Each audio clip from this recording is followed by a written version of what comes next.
So here's an image for one of my books that I find an absolutely fascinating image.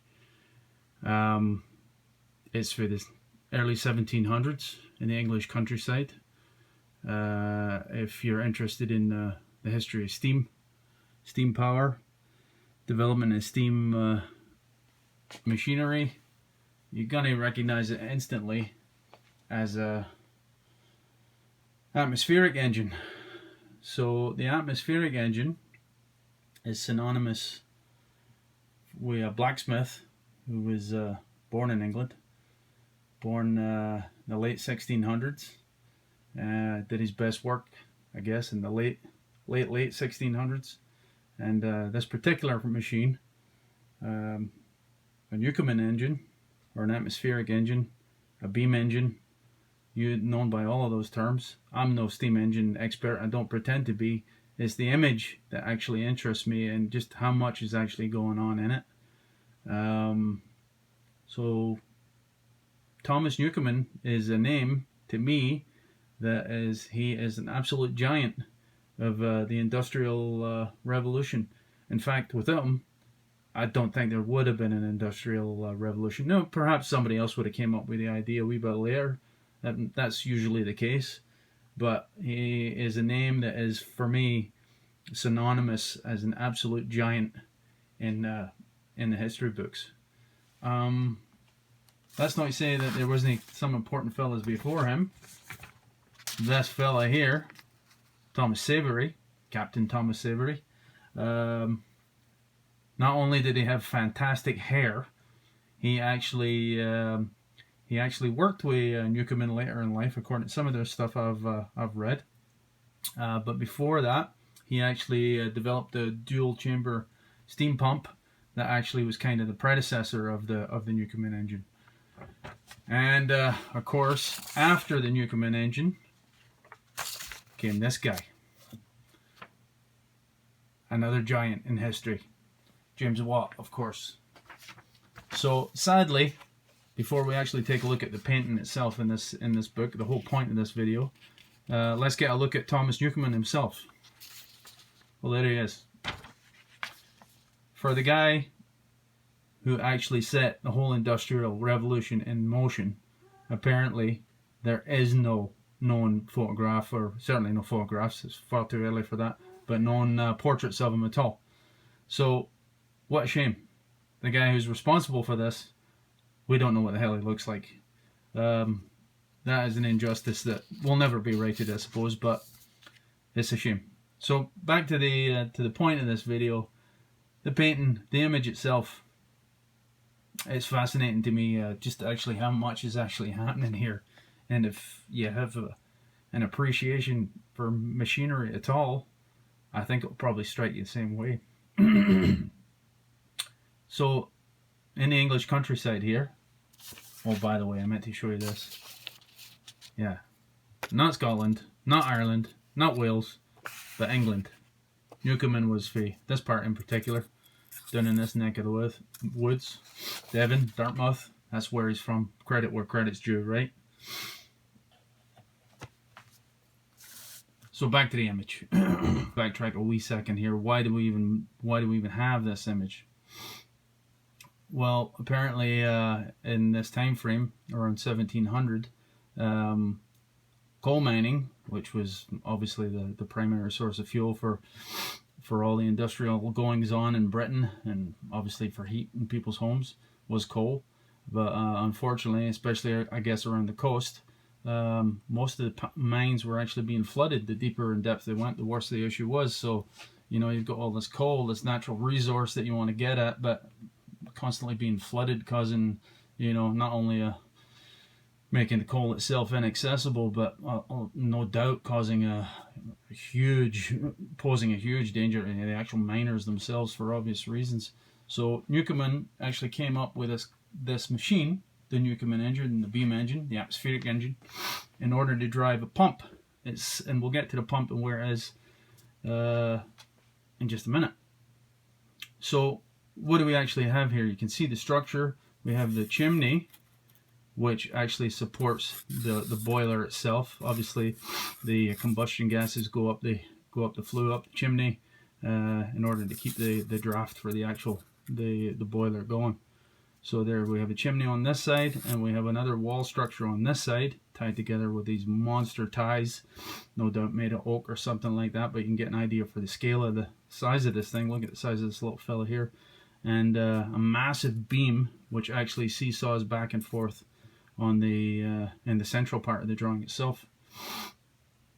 So the boiler, back to the process itself here. So little buddy here, unfortunately, would stoke the fires all day long, getting the heat energy out of the fire there. The coal flues up the chimney, or sorry, flue gases up the chimney itself.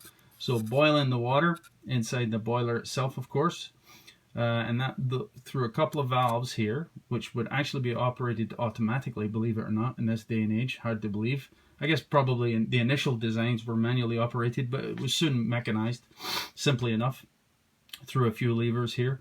What they did is the steam pressure built inside the boiler, they opened the valve, steam valve, at the bottom of the cylinder here. Steam pressure would enter into the cylinder. There'd be a piston which would be connected to this chain link assembly here that went up to the beam arc, the large arc, or the big arc on the beam itself. And as the steam pressure increased inside the cylinder, the piston would travel up, taking the tension off the beam. The entire beam assembly here is counterbalanced, and the beam would rock in a counterclockwise direction. Over on the other end of things here, the chain would actually drop down, and the other side of this, at the end of this chain, was actually a piston that would be either located up on the top side or actually down in the mine itself. Keep in mind, the whole point of this mechanism was to actually drive the pump in order to evacuate in order to pump out the water that was actually flooding the mines itself. And you can see the discharge from the pump here. So you can see, if you look closely, there's actually two chains here, and we'll get back to that in just a minute. So as the piston came up under steam pressure through the levers and linkages here, they'd actually shut the steam valve. So now you have what is a piston or a cylinder full of steam.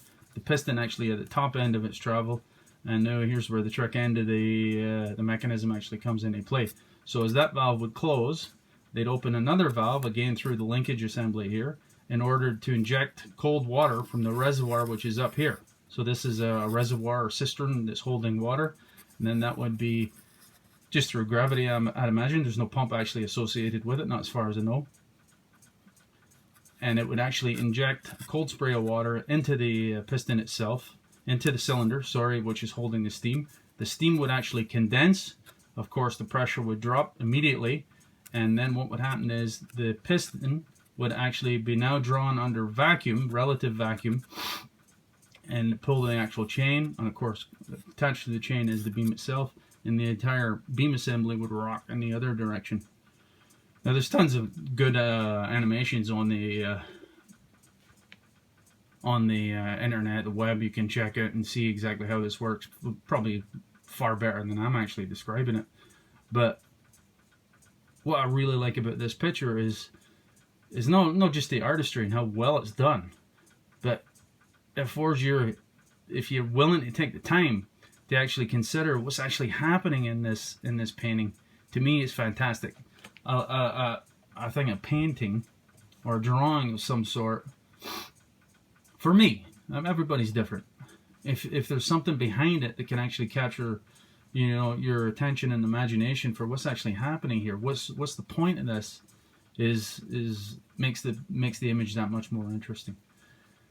So anyway, the piston would come down, the beam would rock in a clockwise direction, pulling the chain up, pulling the pump, and allowing the pump to actually discharge the water into the drainage ditch here, or carried away to at some point where it was no longer a nuisance to the mine itself.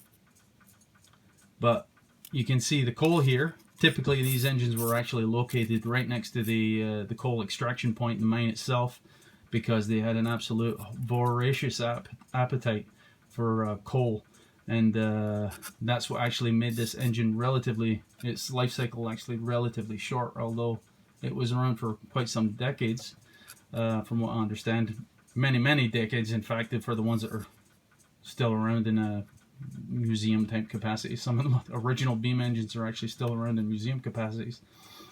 Its actual working life was relatively short because it had an absolute horrendous appetite for coal. But quite an image it is. Who painted it?